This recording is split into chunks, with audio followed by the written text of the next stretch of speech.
ഭൂമിയിൽ ജീവൻ എങ്ങനെ ആരംഭിച്ചു എന്നത് ഇന്നും പൂർണ്ണമായും മനസ്സിലാകാത്ത ഒരു നിഗൂഢതയാണ്. എന്നിരുന്നാലും ഇന്ന് കാണുന്ന ജീവൻ്റെ എല്ലാ സങ്കീർണ രൂപങ്ങളും ഒരൊറ്റ ഏകകോശ ജീവിയിൽ നിന്ന് പരിണമിച്ചുണ്ടായതാണെന്ന് ഗവേഷകർ വിശ്വസിക്കുന്നു.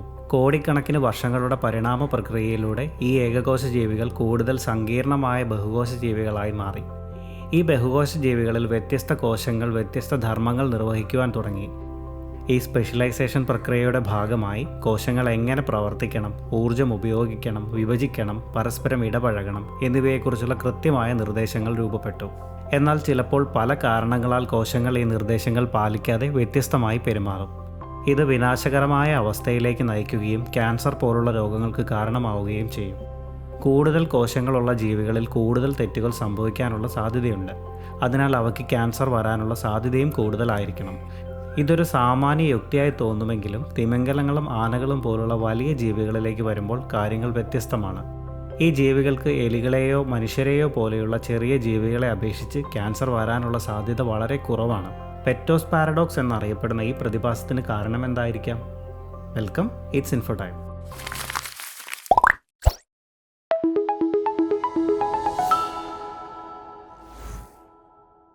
ഒരു കൂട്ടം ഏകകോശ ജീവികൾ കാലങ്ങൾ കൊണ്ട് പരിണമിച്ചാണ് ബഹുകോശ ജീവികൾ ഉണ്ടായത്. ബഹുകോശ ജീവികളിൽ കോശങ്ങൾ ഒരു ടീം പോലെയാണ്. എല്ലാ കോശങ്ങളും കൂടി ഒരുപോലെ ചേർന്നാണ് ശരീരം എന്ന മെഷീൻ പ്രവർത്തിപ്പിക്കുന്നത്. ഈ കോശങ്ങൾ എങ്ങനെ വളരണം, വിഭജിക്കണം എന്നതെല്ലാം അവയുടെ ജീനുകളിൽ കൃത്യമായി എഴുതി വച്ചിട്ടുണ്ട്. പക്ഷേ ചിലപ്പോൾ ഇവയിൽ ചില പിശകുകൾ പറ്റും. ഒരു കോശത്തിൻ്റെ ജീനിൽ എന്തെങ്കിലും മാറ്റം വന്നാൽ അത് അപ്രതീക്ഷിത ഫലങ്ങൾ ഉണ്ടാക്കും. ഇങ്ങനെ ജീനിൽ സംഭവിക്കുന്ന മാറ്റങ്ങളെയാണ് ജനിതക മാറ്റം അഥവാ മ്യൂട്ടേഷൻ എന്ന് പറയുന്നത്. സാധാരണ കോശങ്ങളെ നിയന്ത്രിക്കുന്ന നിയമങ്ങളൊന്നും ഈ കോശത്തിന് ബാധകമാകില്ല. അനിയന്ത്രിതമായി വളരുന്ന ഈ കോശങ്ങളാണ് ക്യാൻസർ ഉണ്ടാക്കുന്നത്. ക്യാൻസർ കോശങ്ങൾ ശരിക്കും സ്വാർത്ഥരാണ്. അവ സ്വന്തം കാര്യം മാത്രം നോക്കുകയും ശരീരത്തിൻ്റെ ഊർജ്ജവും വിഭവങ്ങളും പിടിച്ചെടുക്കുകയും ചെയ്യുന്നു. മറ്റു കോശങ്ങളെ അപേക്ഷിച്ച് ചിലപ്പോൾ ശരീരത്തിൻ്റെ മറ്റ് ഭാഗങ്ങളിലേക്ക് വ്യാപിക്കുകയും ചെയ്യുന്നു. ഇതൊരു തരത്തിൽ പരിണാമത്തിൻ്റെ മറ്റൊരു രൂപം പോലെയാണ്. ഒരു ജീവിക്കുള്ളിൽ സ്വതന്ത്രമായി മറ്റൊരു ജീവി, ഒരു പാരസൈറ്റ് വളരുന്ന പോലെയാണിത്. ക്യാൻസർ മനുഷ്യരോടോ അല്ലെങ്കിൽ മൃഗങ്ങളോടോ മാത്രം പരിമിതമായ ഒരു അസുഖമല്ല. എലി മുതൽ തിമിംഗലം വരെ എല്ലാ ജീവിക്കും ക്യാൻസർ വരാം. ജീവി വലുതാകുന്തോറും കോശങ്ങളുടെ എണ്ണം കൂടും. കൂടുതൽ കോശങ്ങൾ ഉള്ളതിനാൽ പിശകുകൾ സംഭവിക്കാനുള്ള സാധ്യതയും കൂടുതലാണ്. അതിശയകരമായി തോന്നുമെങ്കിലും ചെടികൾക്കും ക്യാൻസർ പോലുള്ള അവസ്ഥകൾ അനുഭവപ്പെടുന്നു. മൃഗങ്ങളെക്കാൾ വ്യത്യസ്തമായ ശരീരഘടനയുള്ള ചെടികൾക്കും ചിലപ്പോൾ അനിയന്ത്രിതമായി വളരുന്ന കോശങ്ങളുണ്ടാകാം. സാധാരണ ഇത് മുഴകളായോ വളർച്ചകളായോ കാണാനാകും. ഇത് പലപ്പോഴും ജീനുകളിലെ തകരാറുകൾ, ബാക്ടീരിയയോ ഫംഗസിൻ്റെയോ അണുബാധയോ അല്ലെങ്കിൽ പ്രാണികളുടെ ആക്രമണമോ മൂലമാണ് സംഭവിക്കുന്നത്. പക്ഷേ ചെടികൾക്ക് ഇതൊരു വലിയ പ്രശ്നമല്ല. അവയ്ക്ക് അവയുടെ ശരീരഘടനയുടെ പ്രത്യേകതകൾ മൂലം ക്യാൻസർ പ്രതിരോധിക്കാൻ കഴിയും. ചെടികളുടെ കോശങ്ങൾ കട്ടിയുള്ള കോശഭിത്തികളാൽ സംരക്ഷിക്കപ്പെട്ടിരിക്കുന്നു. അതിനാൽ ക്യാൻസർ കോശങ്ങൾ അടുത്ത ഭാഗത്തേക്ക് വ്യാപിക്കുന്നത് തടയുന്നു. കൂടാതെ ചെടികൾ ഡീസെൻട്രലൈസ്ഡ് ആയ ശരീരഘടനയിൽ പ്രവർത്തിക്കുന്നതിനാൽ ഒരു ഭാഗം നശിച്ചാലും മറ്റുള്ള ഭാഗങ്ങൾക്ക് പ്രവർത്തിക്കാനാകുന്നു. ഇത് ചെടികളെ ക്യാൻസർ പോലുള്ള അവസ്ഥകളിൽ നിന്ന് ഏറെ പ്രതിരോധശേഷിയുള്ളവരാക്കുന്നു. അതായത് ചെടികൾക്ക് ക്യാൻസർ വന്നാലും അവയ്ക്ക് അതിനെ നേരിടാനുള്ള കഴിവ് കൂടുതലാണ്. ഒരു ജീവിയിൽ കൂടുതൽ കോശങ്ങളുണ്ടെങ്കിൽ ക്യാൻസർ വരാനുള്ള സാധ്യതയും കൂടുതലായിരിക്കും. ഓരോ തവണ കോശം വിഭജിക്കുമ്പോഴും അതിൻ്റെ ജീനുകളിൽ പിശക് സംഭവിക്കാനുള്ള സാധ്യതയും കൂടി വരുന്നു. ഈ പിശകുകളെയാണ് നമ്മൾ മ്യൂട്ടേഷൻ എന്ന് വിളിക്കുന്നത്. ഈ മ്യൂട്ടേഷനുകൾ കോശങ്ങളുടെ സ്വഭാവത്തെ നിയന്ത്രിക്കുന്ന സംവിധാനങ്ങളെ തകരാറിലാക്കും. ഇങ്ങനെ നിയന്ത്രണാതീതമായി വളരുന്ന കോശങ്ങളാണ് ക്യാൻസർ ഉണ്ടാക്കുന്നത്. ഉദാഹരണത്തിന്, ഒരു മനുഷ്യന് ഒരു എലിയേക്കാൾ ഏകദേശം 1000 മടങ്ങ് കൂടുതൽ കോശങ്ങളുണ്ട്. ഏകദേശം 30 മടങ്ങ് കൂടുതൽ കാലം ജീവിക്കുകയും ചെയ്യുന്നുണ്ട്. ഓരോ കോശത്തിനും ക്യാൻസർ വരാനുള്ള സാധ്യത തുല്യമാണെങ്കിൽ മനുഷ്യർക്ക് എലികളേക്കാൾ ക്യാൻസർ സാധ്യത വളരെ കൂടുതലായിരിക്കണം. അതിൻ്റെ കുറഞ്ഞ ആയുസിൽ താരതമ്യേന കുറച്ച് മ്യൂട്ടേഷനുകൾ മാത്രമേ സംഭവിക്കാൻ സാധ്യതയുമുള്ളൂ. എന്നാൽ തിമിംഗലം പോലുള്ള വലിയ ജീവികളിൽ അവയുടെ ശരീരത്തിൻ്റെ വലിപ്പത്തിലും ദീർഘായുസിലും കോശങ്ങൾക്ക് വിഭജിക്കാനും മ്യൂട്ടേഷനുകൾ അടിഞ്ഞുകൂടാനും ധാരാളം സമയമുണ്ട്. കൂടാതെ ഒരു ജീവി എത്രത്തോളം കാലം ജീവിക്കുന്നു എന്നതും ക്യാൻസർ ഭീഷണിയിൽ വലിയ പങ്ക് വഹിക്കുന്നു.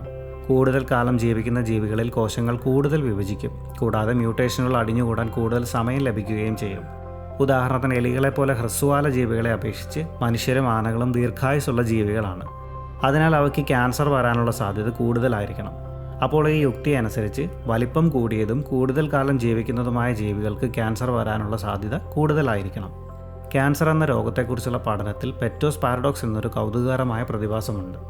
ഈ പാരഡോക്സ് പറയുന്നത് ഒരു ജീവിയുടെ വലിപ്പമോ ആയുസോ ക്യാൻസർ വരാനുള്ള സാധ്യതയുമായി നേരിട്ട് ബന്ധപ്പെട്ടിട്ടില്ല എന്നാണ്. കൂടുതൽ കോശങ്ങളും കൂടുതൽ കോശവിഭജനവുമുള്ള ജീവികൾക്ക് ക്യാൻസർ വരാനുള്ള സാധ്യതകൾ കൂടുതലായിരിക്കേണ്ടതാണ്. എന്നാൽ തിമിംഗലങ്ങളെയും ആനകളെയും പോലുള്ള വലിയ ജീവികളിൽ ക്യാൻസർ നിരക്ക് മനുഷ്യരെയോ എലികളെയോ അപേക്ഷിച്ച് വളരെ കുറവാണ്. ഈ വിരോധാഭാസമാണ് പെറ്റോസ് പാരഡോക്സ് എന്നറിയപ്പെടുന്നത്. പെറ്റോസ് പാരഡോക്സ് എന്ന പ്രതിഭാസം ആദ്യമായി വിശദീകരിച്ചത് 1970കളിൽ റിച്ചാർഡ് പെറ്റോ എന്ന എപ്പിഡമിയോളജിസ്റ്റാണ്.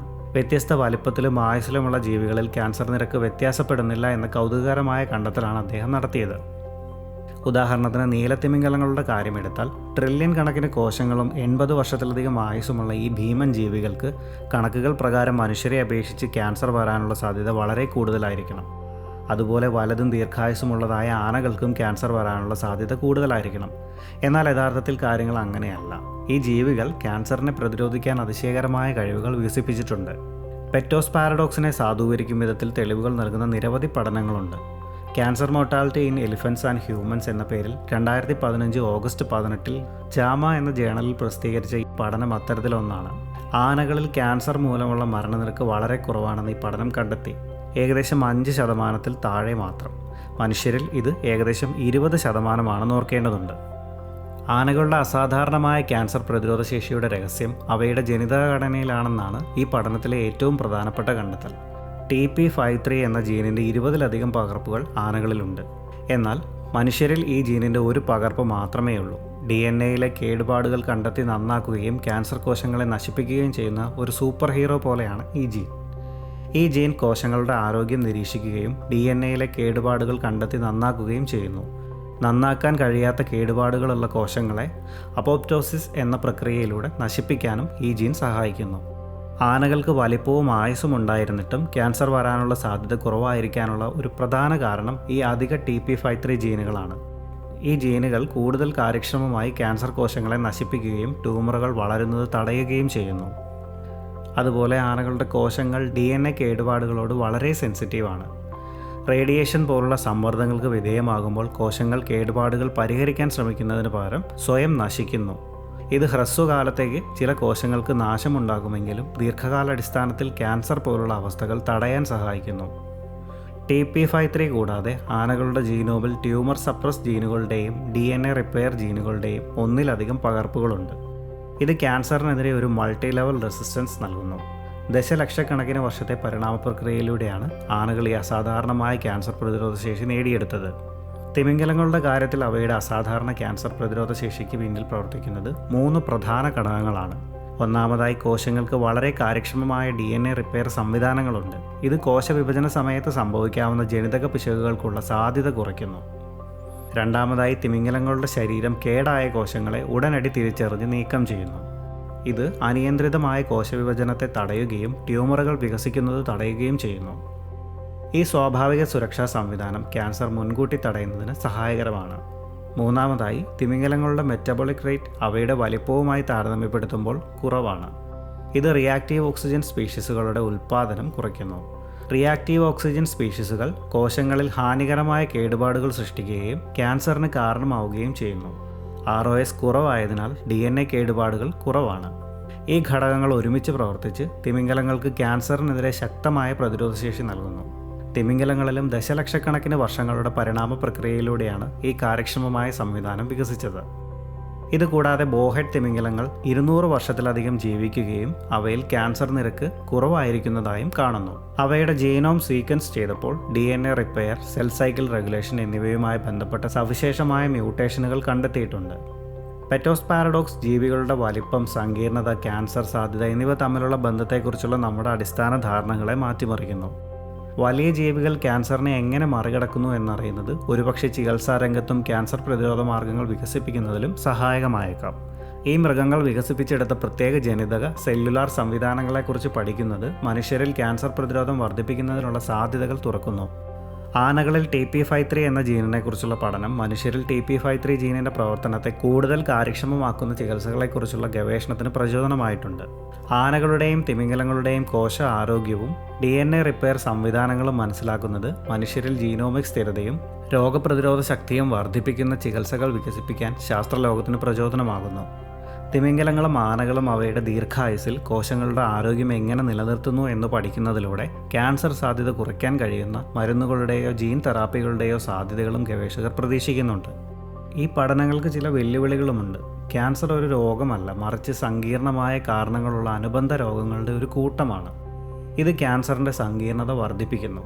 മനുഷ്യരും മറ്റു മൃഗങ്ങളും തമ്മിലുള്ള ജൈവശാസ്ത്രപരമായ വ്യത്യാസങ്ങൾ കണ്ടെത്തലുകളുടെ നേരിട്ടുള്ള പ്രയോഗങ്ങളെ പരിമിതപ്പെടുത്തിയേക്കാം. ചില തിമിംഗലങ്ങൾ പോലുള്ള വംശനാശ ഭീഷണി നേരിടുന്ന ജീവികളെ ഉൾപ്പെടുത്തി ഗവേഷണം നടത്തുന്നതിനും ചില ധാർമ്മിക പ്രശ്നങ്ങളുണ്ട്. എൻവയോൺമെൻ്റൽ എക്സ്പോഷറുകളും ജീവിതശൈലി ഘടകങ്ങളും ക്യാൻസർ നിരക്കുകളെ സ്വാധീനിക്കുന്നുമുണ്ട്. ഇത് ജീവിവർഗങ്ങളിലും വ്യക്തികളിലും വ്യത്യാസപ്പെട്ടിരിക്കുന്നു. 2024 അവസാനത്തിൽ ഒരു പ്രധാന പുരോഗതിയായി റഷ്യ mRNA അധിഷ്ഠിത ക്യാൻസർ വാക്സിൻ രൂപകൽപ്പന ചെയ്തതായി പ്രഖ്യാപിച്ചിരുന്നു. നിലവിലുള്ള ക്യാൻസർ രോഗികളെ ചികിത്സിക്കുന്നതിനാണ് ഈ വാക്സിൻ രൂപകൽപ്പന ചെയ്തിരിക്കുന്നതെന്നാണ് അറിയാനാവുന്നത്. പരമ്പരാഗത വാക്സിനുകളെ പോലെ ക്യാൻസർ തടയുകയല്ല ഇത് ചെയ്യുന്നത്. ട്യൂമർ വളർച്ചയെയും മെറ്റാസ്റ്റാസിസിനെയും തടയാൻ വാക്സിന് കഴിയുമെന്ന് പ്രീ ക്ലിനിക്കൽ പരീക്ഷണങ്ങൾ തെളിയിച്ചിട്ടുണ്ട്. ഈ വാക്സിനുകൾ വ്യക്തിഗതമാക്കാൻ ഗവേഷകർ ആർട്ടിഫിഷ്യൽ ഇൻ്റലിജൻസും ഉപയോഗിക്കുന്നു. ഈ വാക്സിൻ ക്യാൻസർ ചികിത്സയിൽ ഒരു പ്രധാന പുരോഗതിയെ പ്രതിനിധീകരിക്കുന്നുണ്ടെങ്കിലും ആനകളിലും തിമിംഗലങ്ങളിലും കാണപ്പെടുന്ന ക്യാൻസർ പ്രതിരോധ സംവിധാനങ്ങളുമായി ഇതിന് നേരിട്ട് ബന്ധമൊന്നുമില്ല. എന്നാലും ക്യാൻസറിനെതിരായ പോരാട്ടത്തിൽ നൂതനമായ സമീപനങ്ങളുടെ പ്രാധാന്യം ഈ രണ്ട് ഗവേഷണങ്ങളും അടിവരയിടുന്നുണ്ട്. പ്രകൃത്യ ക്യാൻസർ പ്രതിരോധ ശേഷിയുള്ള ജീവവർഗ്ഗങ്ങളിൽ നിന്നുള്ള ഉൾക്കാഴ്ചകൾ ആധുനിക മെഡിക്കൽ സാങ്കേതിക വിദ്യകളുമായി സംയോജിപ്പിക്കുന്നതിലൂടെ ക്യാൻസർ പ്രതിരോധത്തിൻ്റെയും തെറാപ്പിയുടെയും ഭാവി ലോകമെമ്പാടുമുള്ള രോഗികൾക്ക് കൂടുതൽ ഫലപ്രദവും വ്യക്തിഗതമാക്കിയതുമായ ചികിത്സകൾ വാഗ്ദാനം ചെയ്യുമെന്നാണ് ഗവേഷകർ പ്രത്യാശിക്കുന്നത്. ആനകളും തിമിംഗലങ്ങളും ക്യാൻസറിനെതിരെ ശ്രദ്ധേയമായ പ്രതിരോധം കാണിക്കുന്നുണ്ടെങ്കിലും അവ പൂർണ്ണമായും പ്രതിരോധശേഷിയുള്ളവയല്ല എന്നതും ഓർക്കേണ്ടതാണ്. ഈ ജീവികളിലും ക്യാൻസർ ഇപ്പോഴും ഉണ്ടാകുന്നുണ്ട്. എന്നിരുന്നാലും അവയുടെ വലിപ്പവും ആയുസ്സും കണക്കിലെടുക്കുമ്പോൾ ക്യാൻസർ നിരക്ക് പ്രതീക്ഷിക്കാവുന്നതിലും വളരെ കുറവാണ്. മനുഷ്യരെ സംബന്ധിച്ചിടത്തോളം ക്യാൻസറിനെതിരായ പോരാട്ടത്തിൽ പ്രകൃതിയിൽ നിന്ന് നമുക്ക് കുറേയേറെ പഠിക്കാനുണ്ട്. പക്ഷേ ക്യാൻസറിൻ്റെ സങ്കീർണത അതിനെ നേരിടാൻ വളരെ ബുദ്ധിമുട്ടാക്കുന്നു. എന്നിരുന്നാലും പ്രതീക്ഷയ്ക്ക് ധാരാളം ഇടമുണ്ട്. ആനകൾ, തിമിംഗലങ്ങൾ തുടങ്ങിയ മൃഗങ്ങളുടെ സ്വാഭാവിക പ്രതിരോധശേഷി പഠിക്കുന്നതിലൂടെ പ്രതിരോധത്തിനും ചികിത്സയ്ക്കുമായുള്ള പുതിയ വഴികൾ കണ്ടെത്താനാവും. ജനിതകശാസ്ത്രം, രോഗപ്രതിരോധ ശാസ്ത്രം, കൃത്രിമ ബുദ്ധി എന്നിവയിലെ പുരോഗതി ക്യാൻസറിനെ മനസ്സിലാക്കാനും ചെറുക്കാനുമുള്ള നമ്മുടെ കഴിവിനെ വർദ്ധിപ്പിക്കും. വ്യക്തിഗതമാക്കിയ ക്യാൻസർ വാക്സിനുകൾ പോലുള്ള മുന്നേറ്റങ്ങളും പ്രതീക്ഷ നൽകുന്നുണ്ട്. ക്യാൻസറിനെ പൂർണ്ണമായും ഇല്ലാതാക്കാൻ കഴിഞ്ഞില്ലെങ്കിലും നമ്മുടെ ശ്രമങ്ങൾ ഒരു ദിവസം അതിൻ്റെ ആഘാതം ഗണ്യമായി കുറയ്ക്കുമെന്ന് സമീപകാല പുരോഗതികളുടെ വെളിച്ചത്തിൽ പ്രതീക്ഷിക്കാനാവുന്നതാണ്. ശാസ്ത്രലോകത്തെ ആകർഷകമായ വിശേഷങ്ങൾക്കും വാർത്തകൾക്കുമായി ഈ ചാനൽ സബ്സ്ക്രൈബ് ചെയ്യാൻ മറക്കല്ലേ. വീഡിയോ ഇഷ്ടമായെങ്കിൽ ലൈക്ക് ചെയ്യാനും ഷെയർ ചെയ്യാനും മറക്കല്ലേ. Thank you for watching. By.